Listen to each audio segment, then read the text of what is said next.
Mahal pong magpaganda sa Canada, mahal magpagupit, mahal magparibon, at sa kapwa Pinoy niyo pong hairstylist, mahal magkabahay, mahal magkasasakyan. In other words, mahal ang basic needs po dito sa Canada. Ano nga po ba ang hindi mahal dito? Libre po ang school, libro wala pong bayad, libre po ang flu shots, libre po ang food sa food bank, basta pasok lang po kayo sa requirements. Na low income, may bigay po na pera para sa mga bata bago mag-18. Pero depende pa rin po sa sahod ng magulang. May pang-balance po dito. Sa taas of cost of living, pag nagkasakit po kayo, libre po sa ospital. Yun po yung Canada Healthcare Program funded by provincial or territorial general tax revenue with some federal transfers. Libre po magpagamot. Basta meron po kayong insurance. Tulad po dito sa amin, Alberta Healthcare Card. Libre mga anak. It is true na galing po yon sa taxes na binabayad ng mga nagwo-work. At least bumabalik sa mga taga dito. Karagdagan po. Pag nawalan po kayo ng work, may matatanggap po kayo. Pero may certain period lang po at amount at may valid reason ang pagkawala ng work like layoff. Pag nagkasakit po kayo o immediate family, pwede nyo pong gamitin yung sick leave nyo po. Pero lahat po yan may requirements at limitation. Totoo naman po, binabayaran yan ng ginagawa at kinakaltas sa sahod po nila. Pero kami pong mga bata,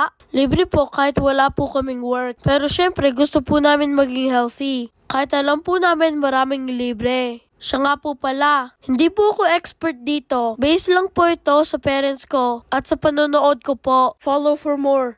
Thank you for watching!